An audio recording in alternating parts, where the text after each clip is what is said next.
Hi friends, मैं पुरेंद्र खारी। Friends, आज की हमारी गेम विश्वनाथन आनंद और मैग्नस कार्लसन की है।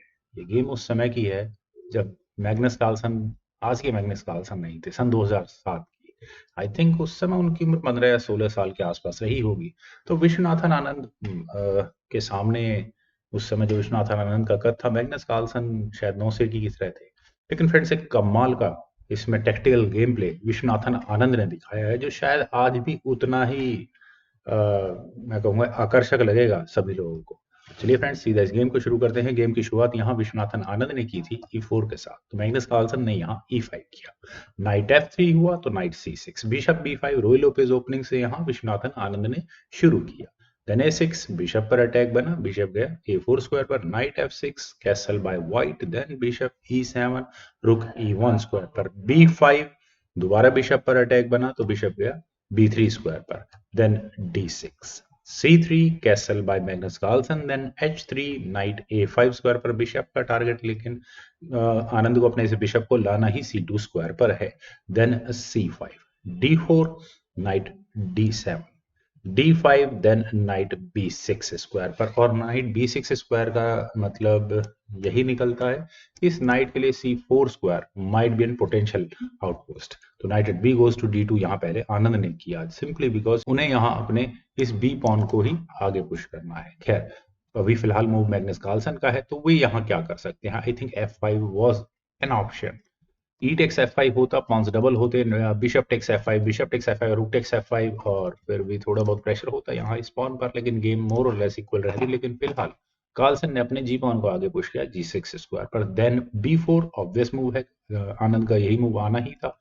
सी टेक्स B4, सी टेक्स B4, तो नाइट गया C4 स्क्वायर पर, knight takes C4, knight takes C4, then bishop D3, दोबारा उसी नाइट पर अटैक है तो नाइट वापस गया B6 स्क्वायर पर, bishop E3, then bishop D7, रुक C1, रुक C8, आस्किंग फॉर रुक एक्सचेंज, जिसे यहाँ आनंद ने एक्सेप्ट किया, रुक टेक्स C8, लेकिन कार्लसन ने यहाँ इस रुक एक्सचेंज को अपने बिशप से कंप्लीट किया, नॉट विद क्वीन।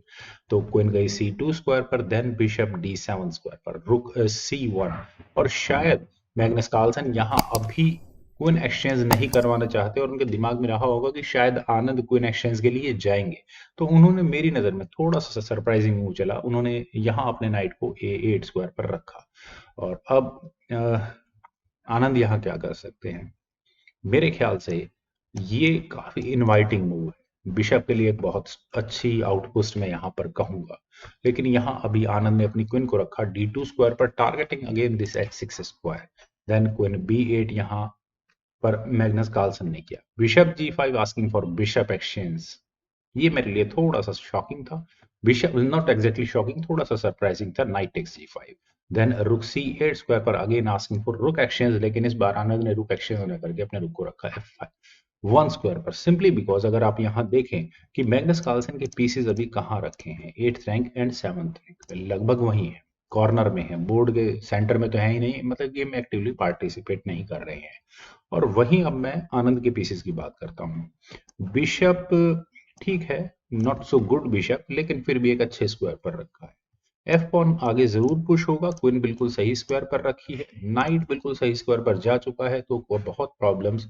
आनंद के पास पोटेंशियल चांसेस है कुछ अटैक क्रिएट करने के, लेकिन उससे पहले H6 यहाँ मैग्नस कार्लसन ने किया, और सरप्राइजिंगली नाइट गया E6 स्क्वायर पर। और ये किन कैलकुलेशंस के हिसाब से आनंद ने किया, अपने नाइट को ऐसे फ्री में तो नहीं दिया जा सकता।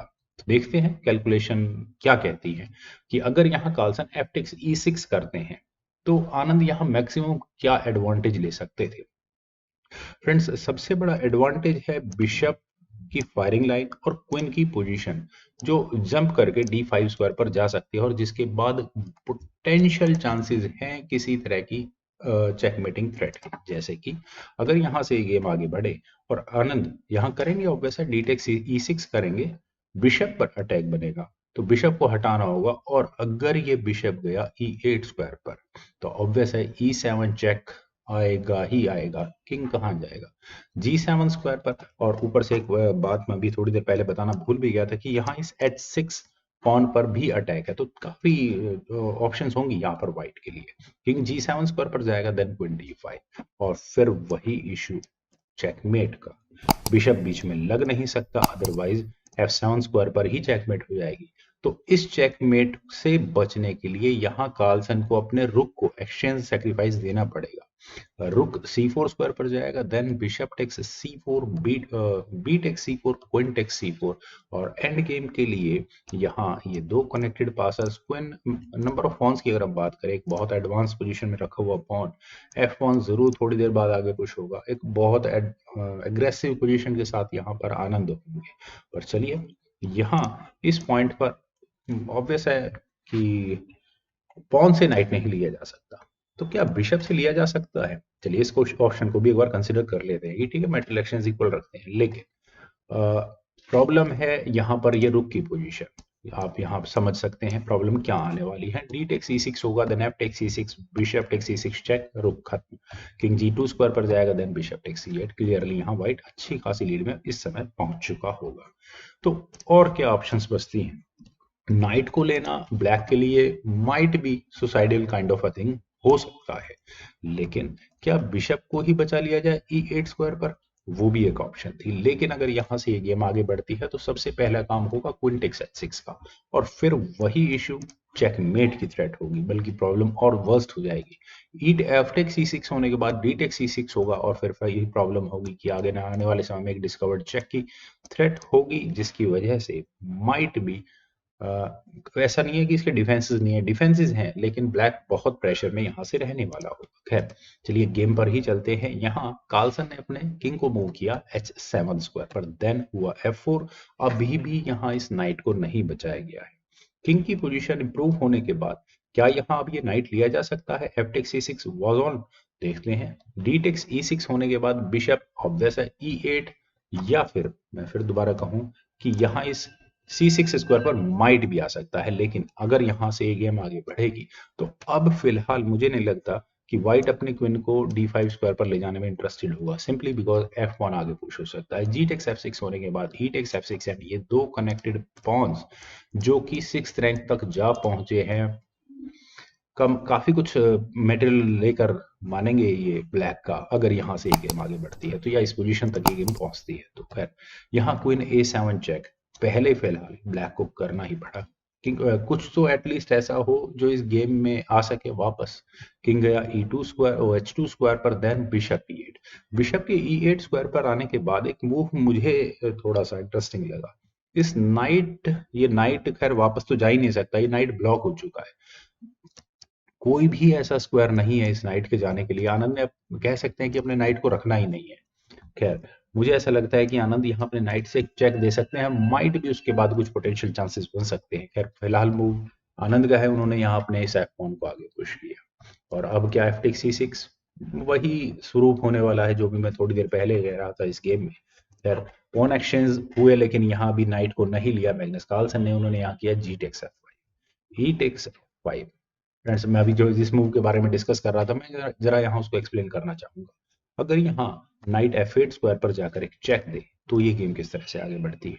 तब कुछ चांसेस हैं और कुछ ऐसे पोटेंशियल, कुछ ऐसे मूव्स पैटर्न भी हैं जो यहाँ चेकमेट तक भी पहुंच जाएगी। जरा देखते हैं। किंग मूव होगा पहले तो, देन E टेक्स F5 कर सकता है, नाइट तो आनंद को बचाना नहीं है। और अब ये गेम किस तरह से आगे बढ़े, अगर किंग टेक्स F8 होता है तो F6, और F6 का मतलब अगले मूव में डायरेक्टली चेकमेट की थ्रेट है, no one can save it unless until यहाँ ब्लैक अपने इस बिशप को कहीं बचाए। D7 स्क्वायर नहीं हो सकती ऑप्शन, बिशप अगर D7 स्क्वायर पर आया तो फिर ये चेकमेट है, बिकॉज आप यहाँ देख सकते हैं कि किंग का जो एस्केपिंग स्क्वायर है उस पर बिशप ही आकर बैठ चुका होगा। तो यहाँ इस पॉइंट से बिशप कहाँ जाए, बिशप जाएगा C6 स्क्वायर पर, यानी कि जो नाइट सेक्रीफाइस किया था अभी आनंद ने थोड़ी देर पहले, वो एग्जैक्टली नाइट सेक्रीफाइस नहीं था, वो डिलेड मेटेरियल एक्शंस था। डी टेक C6 होने के बाद फिर उसके बाद अब यहाँ मेरे ख्याल से सबसे पहले ये रुक से पॉन नहीं लिया जाएगा, अदरवाइज यहाँ अगले दो मूव में बहुत हद तक चांसेस हैं कि प्रॉब्लम्स यहाँ पर देखनी पड़ेंगी ब्लैक को। पर चलिए फ्रेंड्स देखते हैं गेम में क्या हुआ था। यहाँ इस पोजीशन से 98 में F8 मेरी इमेजिनेशन है चेक के साथ, लेकिन E टेक्स F5 पहले यहाँ आनंद ने किया, देन हुआ F6। अभी इस नाइट को, जो फंसा हुआ नाइट था, वो मैग्नस कार्लसन कुल मिलाकर ले ही नहीं पाए। रुक E1 स्क्वायर पर, नाइट C7, देन रुक C1 और फ्रेंड्स रुक C1। यहाँ ये जो मैग्नस कार्लसन की गेम में सबसे बड़ी प्रॉब्लम रही नाइट का A8 स्क्वायर पर जाना। बहुत मुश्किलों से इस नाइट के जाने के लिए एक स्क्वायर मिला था, लेकिन आनंद ने तुरंत ही मौका देखते हुए इस अपने रुक से इस नाइट को पिन ही कर दिया है। बिशप D7, देन रुक C3, और अब क्या नाइट टेक C6 हो सकता है? डी टेक C6, बिशप पर अटैक बनेगा, रुक टेक C3 होगा, लेकिन यहाँ कोई जरूरत नहीं है। पहले यहाँ आनंद कर सकते हैं E टेक D7, पहले उस बिशप को एलिमिनेट किया जाएगा और अगले मूव में यहाँ पॉन प्रमोट करने की थ्रेट दी जा सकती है। रुक टेक्स H3 चेक, चलिए एक मूव ऐसा चल देते हैं, then G takes F3 H3, then queen takes D7। और अब बात करते हैं गेम में क्या है। एक बिशप है, आनंद के पास 4 पॉन्स है और वहीं मैग्नस कार्लसन के पास 2 पॉन्स एक्स्ट्रा है आनंद के मुकाबले, अगर इस पोजीशन पर यह गेम पहुंचती है तो। पर यहां हुआ था E4, और E4 का कारण माइट भी शायद, जितना मेरा दिमाग में उससे अंदाजे से बोल रहा हूँ, कि शायद यहाँ इस नाइट को कहीं कार्लसन ने चांसेस दिए कि ठीक है अगर ये नाइट वापस जा सकता है तो ले जाओ इसको, क्योंकि काफी देर हो चुकी है इसे परेशान करते हुए। रुक G3, आनंद ने यहाँ भी अपने उस नाइट को मूव नहीं किया। Then knight take C6, D take C6, bishop पर अटैक, बिशप को फाइनली E8 स्क्वायर पर ही जाना पड़ा। देन E7, और फ्रेंड्स मुझे ऐसा लगा कि ये जो 2 कनेक्टेड पॉन्स आ चुके हैं इतने एग्रेसिव स्क्वायर पर, तो आनंद अब यहाँ सेफ गेम प्ले करेंगे। वे यहाँ डायरेक्टली E7 पॉन को ले सकते थे और फर्दर अपनी गेम आगे बढ़ा सकते थे, लेकिन एक इतने सिक्योर पॉन को जो कुछ देर के बाद क्वीन प्रमोट होगा ही होगा, आखिर क्या जरूरत है उसे सेक्रीफाइस करने की। चलिए देखते हैं कि क्या ये सेक्रीफाइस हो सकता है। प्रॉब्लम, अगर मैं कुछ लाइंस ड्रॉ करूं तो आपको समझ में आ चुका होगा कि प्रॉब्लम क्या है, कि अगर यहाँ मैग्नस कार्लसन इस पॉन को लेते हैं तो। देखते हैं, queen take C7, then bishop G8 check होगा, किंग के लिए H8 स्क्वायर बचेगा with the help of this rook, then queen takes H6, queen बीच में लग भी गई, then queen takes H7 check and that's a mate. फिर यहाँ हुआ था बिशप H5। तो यहाँ फ्रेंड्स मैं ये तो नहीं कहूंगा कि आप इस वीडियो में देखें कि मैग्नस कार्लसन का लास्ट मूव क्या था, अगर पॉज करें फिर भी अगर आप कर सकते हैं तो देखें एक बार। यहाँ मैग्नस कार्लसन का लास्ट मूव था क्वीन टेक्स D6, और यहाँ इस मूव के बाद, सॉरी, विश्वनाथन आनंद का लास्ट मूव था क्वीन टेक्स D6, और यहाँ इस मूव के बाद मैग्नस कार्लसन ने रिजाइन कर दिया। और रेजिग्नेशन का रीजन फ्रेंड्स आप यहाँ देखिए। अगर मैं एग्जैक्ट रीजन की बात करूं तो अब यहाँ ये गेम किस तरह से आगे बढ़ती है। ब्लैक के पास ऑप्शंस बहुत लिमिटेड है। ब्लैक अपने इस रुक को, ये क्वीन प्रमोट होने में ये पॉन का प्रेशर बहुत ज्यादा है। मान ली चलिए इस गेम को यहाँ से आगे बढ़ाते हैं, ये क्वीन मान लो FT स्क्वायर पर रख देते हैं, तो उसके बाद यहाँ सबसे पहला काम आनंद जो करेंगे वो अपने इस पॉन को प्रमोट करने का करेंगे। उसके बाद अगर अब यहाँ से रुक टेक्स E8 हो भी गया, देन नो, कोई प्रॉब्लम नहीं है। क्वीन टेक्स को सॉरी क्वीन D7 चेक होगा, किंग G8 स्क्वायर पर जाएगा, क्वीन G7 चेक, और यहाँ ये मेट होगी, तो यहाँ ब्लैक को अपने क्वीन को 7th रैंक में ही रखना हो। तो काफी प्रॉब्लम्स है फ्रेंड्स यहाँ इस पॉइंट से इस गेम को आगे बढ़ा। और मुझे उम्मीद है कि आपको ये गेम और मेरी प्रेजेंटेशन दोनों जरूर पसंद आई होगी। तो आप लोग इस वीडियो को लाइक करें, शेयर करें, और मेरे इस यूट्यूब चैनल चेस गुरु को प्लीज सब्सक्राइब जरूर करें। आपके कमेंट्स का मुझे बेहद इंतजार रहेगा। Thank you for watching and bye for now.